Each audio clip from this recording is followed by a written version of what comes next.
안녕하십니까, 아는팀 목사입니다. 대법원이 막았다고요? 아닙니다. 멈춘 게 아니라 방향이 바뀐 겁니다.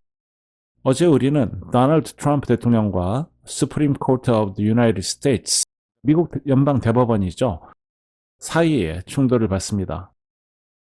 하지만 진짜 중요한 건 그 다음 수입니다.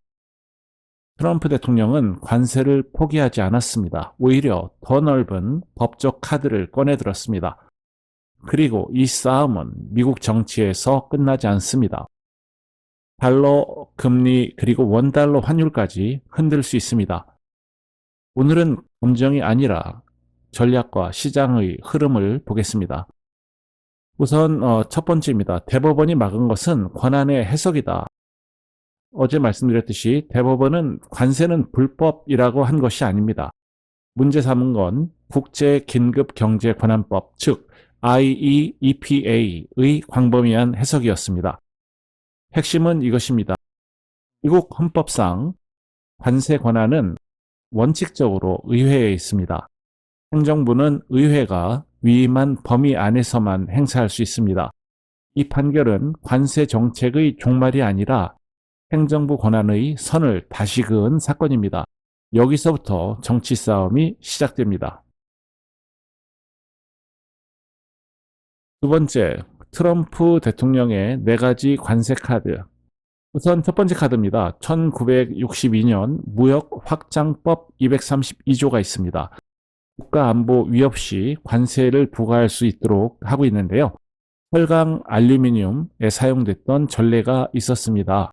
안보 프레임은 법적으로도 정치적으로도 강합니다. 두 번째 카드입니다. 1974년 무역법 301조입니다. 불공정 무역에 대한 보복 관세죠. 미중 무역 전쟁의 핵심 무기였습니다. 이건 사실상 중국을 겨냥한 정밀 타격 카드입니다. 세 번째 카드입니다. 1974년 무역법 122조. 국제수지 문제가 발생했을 경우에 150일 동안 한시적으로 관세를 부과할 수 있습니다. 이번에 10% 조치가 이 구조를 활용한 것입니다. 이 조항은 대법원 판결의 논리를 우회할 수 있는 정치적으로 매우 유용한 카드입니다. 네 번째 카드입니다. 1930년 관세법 338조입니다. 차별적인 무역 관행에 대응할 수 있도록 하는 법입니다. 거의 사문화됐지만 법적으로는 아직 살아 있습니다. 대법원이 막았다고 해서 관세가 끝난 게 아닙니다. 이제부터는 어떤 법을 쓰느냐의 싸움입니다. 세 번째, 왜 지금 강하게 나오는가? 이건 단순 무역 정책이 아닙니다. 제조벨트의 재결집, 보수 지지층 결집, 엘리트 사법부대 선출 권력 간의 프레임, 대선 구도 선점이 걸려 있습니다. 특히 자신이 임명한 대법관들까지 반대표를 던진 상황은 보수 진영 내부에서 사법 보수주의 대 행정권 강화 보수의 긴장을 드러내고 있습니다. 이건 단순 정책 갈등이 아니라 권력 구조의 재정의라고 보시면 됩니다. 네 번째, 이제 한국 이야기입니다.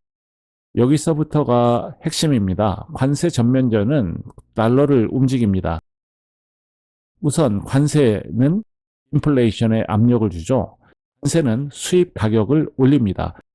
물가 압력이 커지면 미국 금리는 더 오래 높은 수준을 유지할 가능성이 있습니다.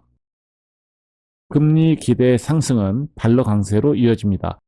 달러가 강해지면 원화는 구조적으로 약세 압력을 받습니다. 현재 원달러 환율은 이미 1,400원대 중상단 구간입니다. 여기서 관세 충돌이 격화되면 시장은 먼저 위험 회피로 움직입니다. 그 경우 1,470원 재시험 가능성은 충분히 열려 있습니다. 한국 수출 구조의 딜레마도 있습니다. 원화 약세는 수출에는 도움이 됩니다. 하지만 문제는 이것입니다. 에너지 수입 비용이 상승하고 소비자 물가도 상승합니다. 기업의 원가 부담이 확대됩니다. 즉, 우리가 실제 체감하는 경제는 더 나빠질 수 있습니다. 코스피 외국인 수급, 달러 강세와 금리 상방 고착은 성장주의 부담입니다. 한국 증시는 외국인 자금 유출에 민감합니다. 관세 전면전이 격화되면 변동성은 커질 가능성이 높습니다.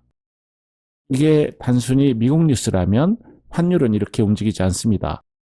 시장 참가자들은 다음 카드를 보고 있습니다.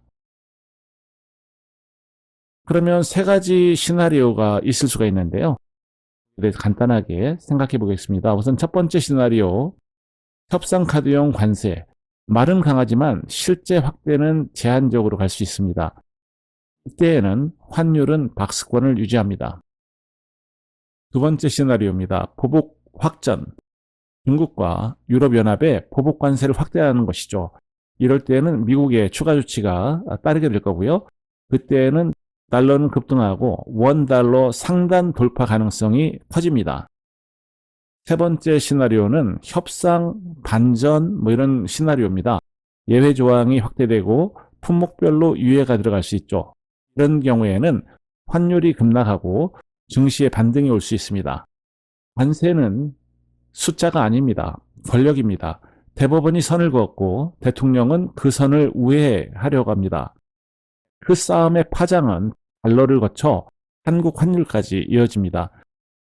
정치는 워싱턴에서 벌어지지만 충격은 서울에서 체감합니다. 그래서 이 싸움은 우리와 무관하지 않습니다. 관세 전면전은 이제부터 시작입니다. 지금까지 아는 통역사였습니다. 감사합니다.